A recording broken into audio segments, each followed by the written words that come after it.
नमस्कार. उदय समाचार न्यूजमध्ये सर्व प्रेक्षकांचं स्वागत आहे. मी अल्ताफ हुकमत मुलानी.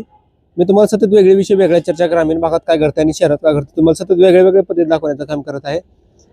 मी आज धाराशिव शहरामध्ये इथे पोहोचलेलो आहे. जिल्हाधिकारी समोर इथं आता मी इथे पोहोचलेलो आहे आणि आपल्या सोबत नागरिक आहेत जे आहे ते जिल्हाधिकाऱ्याला इथं अर्ज दिलेला आहे. कशा पद्धतीचा अर्ज आहे, त्यांच्या काय मागण्या आहेत, आपण थेट त्यांच्याशी जाणून घेणार. काय नाव तुमचं? अनिता भीमा शिंदे. काय कशासाठी अर्ज दिलाय तुम्ही नेमकं? 2010 साली मस्जिद विटंबना झालेली होती, तर त्याच्यामध्ये विनाकारण आम्हाला त्याच्यामध्ये हे केलेलं होतं, म्हणजे गुन्ह्यामध्ये इन्व्हॉल्व केलं होतं. आमचं काही सुद्धा त्याच्याशी संबंध नसताना पोलिसांनी फक्त सांगितलं होतं की तुमची चौकशीला तुम्हाला बोलवले म्हणून. आम्ही सहकार्य केलं की चौकशीसाठी गेलो, पण चौकशीसाठी गेलं तर आम्हाला आतमध्येच ठेवलं आणि 15 दिवस LCBला बसवलं आमच्या सहकुटुंबाला आणि तिथनं नंतर मग डायरेक्ट गुन्हाच दाखल केला. अच्छा, आता गुन्हा दाखल आहे का तुमच्यावर? आता कोर्टामार्फत आमचा त्याचा म्हणजे निकाल लागलेला आहे, कोणातर्फे लागलाय? आमच्यातर्फे लागलेला आहे. आमचे नार्को टेस्ट वगैरे सगळ्या झाले, तर 5 चाचण्या झालेल्या आहेत. आता नेमकी मागणी काय तुमची?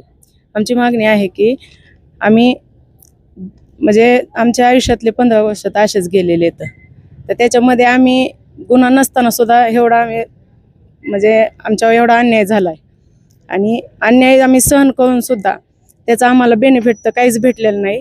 पण विनाकारण आम्हाला आत्ता सुद्धा अजून ताप होतोय त्याचा, की आम्हाला गावातले लोक व्यवस्थित हे वागणूक देत नाहीत, पोलीस स्टेशन सहकार्य करत नाही. त्याच्यामुळे आम्हाला म्हणजे आम्ही काय केलं पाहिजे. आता नेमकं मागणी काय मग तुमची? तुम्ही काय करणार? मागणी आम्ही अशी केलेली आहे की आम्हाला आमची जी नुकसान झालेली आहे 15 वर्षामध्ये, जी आमची जीवितहानी, बाकीच्या कुठल्या गोष्टीची हानी झालेली, की याच्यामध्ये आम्हाला कुठल्याही राजकारणातल्या लोकांनी किंवा कुठल्याही गावकऱ्यांनी किंवा कुठल्याही माणसांनी आम्हाला कसलं सहकार्य केलेलं नाही. फक्त आम्ही सहकुटुंब एवढंच आम्ही लढा देतो. आणि 2023 साली आम्ही निवेदन दिलेलं होतं कलेक्टर ऑफिसला, तर त्याची काही दखल घेतलेली गेलेली नाही अजून सुद्धा. त्याच्यामुळे आज डबल देण्यात आलो की आम्ही अमरण उपोषण करणार आहे. बघा कितीला? 20 जूनला. अच्छा, बघा हे जे आहेत ते परंडामधलेच आहेत ना? अच्छा, परंडा शहरामध्ये आहेत आणि शहरातले आहेत आणि इथं धाराशिव शहरामध्ये इथं पोहोचलेले होते. त्यांनी जिल्हाधिकाऱ्याला समावेश इथं निवेदन देण्यासाठी आलेले होते. ह्यांची जी प्रमुख मागणी जी आहे ती, ह्यांचा मॅटर जे आहे ते जुना मॅटर आहे आणि 2010 मध्ये जे आहे ते विटंबना करण्यात आलेली होती आणि ह्यांनी 2023ला जिल्हाधिकाऱ्याला साहेबापाशी इथं निवेदन दिलेलं होतं, परंतु त्याची अजूनच काय प्रक्रिया पूर्ण झालेली नाही आहे. त्याच्यामुळे डबल इथं जे आहे ते निवेदन देण्यासाठी आलेले आहे. आपल्यासोबत ज्यांनी निवेदन दिले आलेले आहेत आपल्यासोबत त्यांनी आहेत, आपण त्यांच्याशी जाणून घेऊ. काय नाव तुमचं? माझं नाव भीमा गोविंद शिंदे. अच्छा, परंडा. अच्छा, काय कशासाठी निवेदन दिले तुम्ही? सर, 2010 साली परंडा शहरामध्ये नमाजाची वेळ झाली होती. माझा भाऊ विक्रम मला उठवायला आला. त्याने मला सांगितले की मशिदीत कुणीतरी डुकराचे पिल्लू मारून कुराण शरीफ वरती ठेवले आहे, सगळे बोलवत आहेत, चला. माझं भावना दुखवले सर या गोष्टीमुळे. कुणी दुखवले? आता जो गुन्हेगार आहे त्याने दुखवले त्या कारणामुळे. पण आमचा यात काडे मात्र संबंध नाही. मी भटक्याही मुक्त जातीचा आहे सर. मला शासनाने मदत करावा.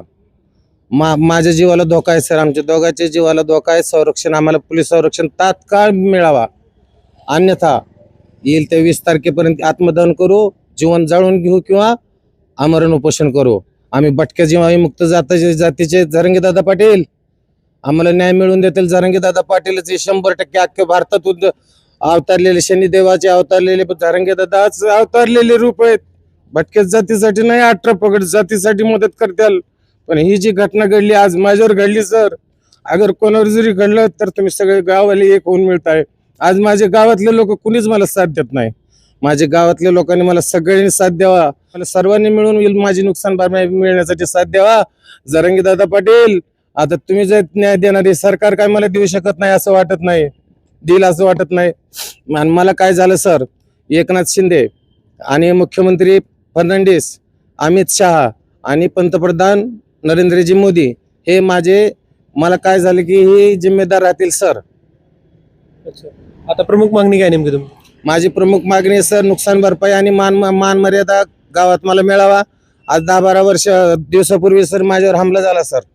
तो इथं तोंड चेहरा सुजला सर. आणि विनाकारण मारले, तोंडावर रुमाल टाकले आणि सारखं तू मस्जिदीचा विषय काढतो, का काढतो, लय दिवसाचं प्रकरण आहे, कशामुळे बोलतो, विषय सोडून द्या आता.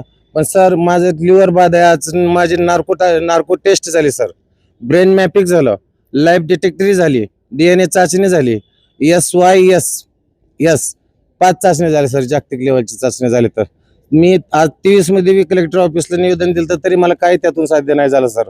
मग आता शासनाला, मुख्यमंत्रीला मला एक निवेदन आहे, पंतप्रधानांना पण सांगायचं आहे, अमित शहाना पण सांगायचं आहे, अशी घटना जी घडली, असे पोलीसवाले या जगात नसायला पाहिजे. ही भारत देश आहे, स्वातंत्र्य देशामध्ये ही असे पोलिस नाही पाहिजे. आम्हाला परंडा पोलिसांनी बी सहकार्य करावा. आणि सर मला एखाद्या वेळेस ही कुठल्याही बी आरोपामध्ये फसवण्याची शक्यता आहे. कालच आणखीन चालू आहे सर, आणखीन ही चुकत नाही. माझं शरीरातलं कुठलाच पार्ट नीट नाही सर. मी भटक्या मुक्त जातीचा आहे. जरांगे दादा पाटील जिंदाबाद. एकच मला न्याय मिळवून देतील. सरकारने जरी नाही दिलं ना, जरांगे दादा पाटील आणि विजय थलपतीने पण ऐकून घ्या बघा, आणि भारत देशातले सर्वांनी ऐकून घ्या, विनाकारण कोणावरही गुन्हा असं पडू नये. आणि सर लय वनवास झाला सर, याच्यामध्ये मला मरण जरी आलं तरी सर चालेल सर, पण न्याय मिळाला पाहिजे. न्याय मिळाला पाहिजे सर, फक्त बस. आणि सगळ्या गावकऱ्यांनी मला साथ दिलं पाहिजे बस, आणि सगळ्यांनी मिळून मला साथ दिलं पाहिजे. आणि माझ्या जीविताला धोका आहे सर, आम्ही दोघाला बी धोका आहे, आम्हाला पोलीस संरक्षण मिळणं लय गरजेचं आहे सर.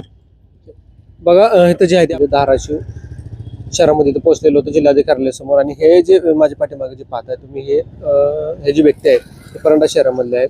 त्यांचे जे आहे ते प्रकरण यांनी सांगितलेलं आहे आपल्याला, नेमकं हे कशा पद्धतीचं आहे काय नाही आपल्याला त्याची जाणून घेतलेलं आहे. बघा मी तुम्हाला पूर्ण व्हिडिओ दाखवला, कसा वाटला विषय नक्कीच कळणार. आज काय वेगळी व्यवस्था दाखवली, माझा नंबर दिलेला, त्या नंबरला तुम्ही थेट संपर्क करू शकता. कॅमेरामॅन सलील शेख सोबत मी अल्ताफ हुकमत मुलानी, उस्मानाबाद, धाराशिव.